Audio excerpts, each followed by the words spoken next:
Tá, então, ó, eu vou passar para o próximo tópico, que ainda tem a ver com o Renan, porque eu sei que a Missão é uma defensora árdua da liberdade de expressão. E daquela liberdade mais irrestrita, sem qualquer tipo de regulação. A gente já teve alguns embates ao longo dessa vida sobre esse assunto, eu e o Renato.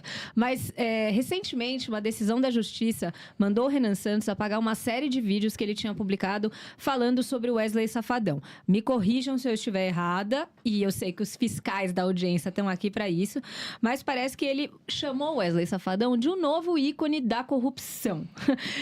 Renato, como é que vocês recebem esse tipo de decisão judicial e como vocês pretendem extrair o melhor disso, dada a censura?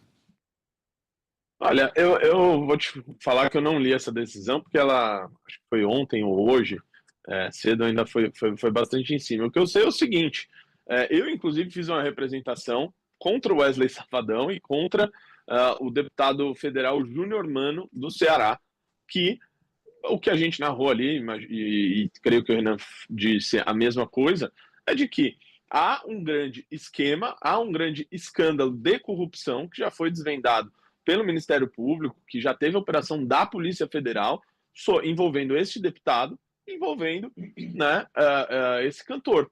E se você for olhar no caso do Ceará, o que ocorria nesse esquema? Eles faziam basicamente a contratação sempre de artistas aliados, né? Isso ficou mostrado, inclusive, com prints das conversas entre esse deputado e o cantor Wesley Safadão, né? De que eles tinham uma relação muito próxima, de que um viajava no jato do outro, e de que, nas mensagens que eles trocavam, eles falavam o seguinte, né? Esse deputado destinava emenda parlamentar para determinada cidade, a cidade fazia a contratação do Wesley Safadão, e, a partir desse dinheiro que era pago a ele, parte desse recurso, supostamente, voltaria em propina, né, para este deputado e para os outros agentes públicos envolvidos.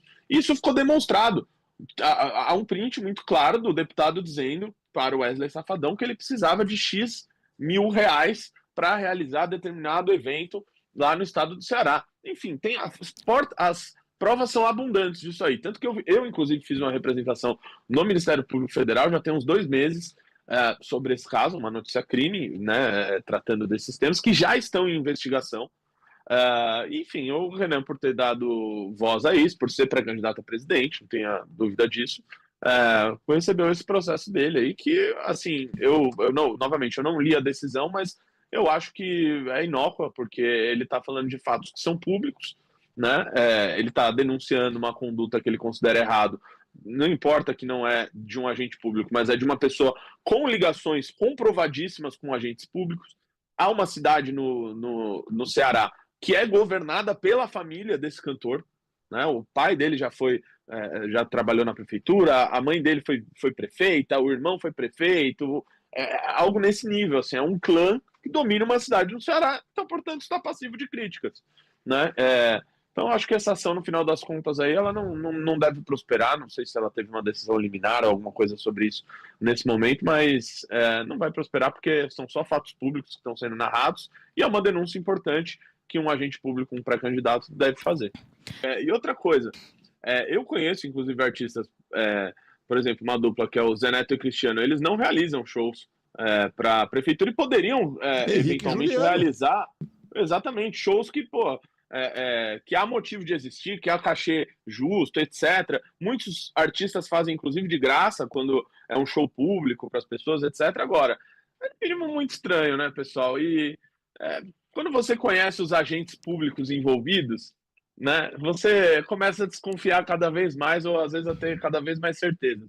E sobre um projeto sobre isso, o Renan tem falado muito do que a gente chama de lei de responsabilidade gerencial, que envolveria, nesses casos, e principalmente em municípios que não possuem os indicadores básicos de saúde, educação, saneamento, segurança, eles seriam impedidos de realizar essas grandes contratações ou de ter grandes gastos com publicidade do governo. Isso deve ficar pronto agora como projeto de lei, que vai ser protocolado pelo Kim Kataguiri. Mas já é uma proposta nossa que a gente tem defendido, debateu essa proposta no Livro Amarelo, e, enfim, eu acho que é um mecanismo interessante aí de de você, enfim, de você acabar com essa farra aí que ocorre em muitos municípios. Eu tive em Roraima, né, há uns 2 meses, e eu vi, assim, tem uma cidade que é São Luís do Anauá, uma cidade de 10 mil habitantes, que eles gastaram lá milhões de reais, eu não vou lembrar o valor exato, assim, construindo um portal no meio da cidade que não liga nada a lugar nenhum. É uma obra, assim, patética. Por que eles fizeram isso? Porque ia fazer um show do Gustavo Lima lá, que a prefeitura gastou não sei quantos milhões para contratar. No final foi tudo embargado lá pelo Tribunal de Contas do Estado e acabou não ocorrendo. Mas assim, Só que aí o dinheiro já estava gasto, né, Renato? Exatamente. Tem uma obra lá que é uma piada, que é uma piada de mau gosto. Agora, quantas contratações desse tipo não existem ao redor do Brasil, né? Então eu acho que tinha que ter uma legislação que de alguma maneira impedisse esse tipo, ou ao menos não desse os incentivos para que esse tipo de coisa fosse feita.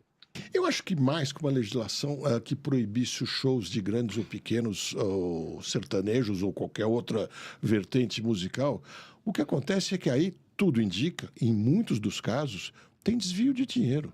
Isso é muito comum em patrocínio esportivo também, em muitas modalidades.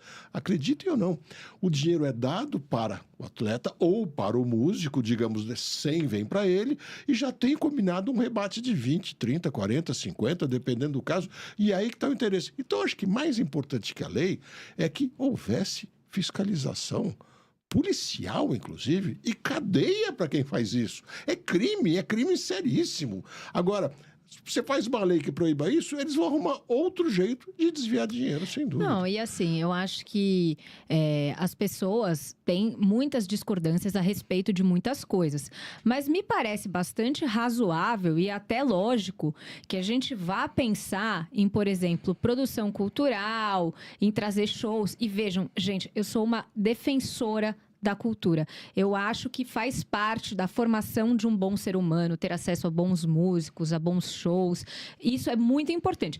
Mas eu tô com o Renato quando a gente tem que parar para pensar no que é mais importante. O dinheiro não é infinito, embora a arrecadação seja. A gente só não sabe onde vai parar, mas o dinheiro, ele não é infinito para os municípios.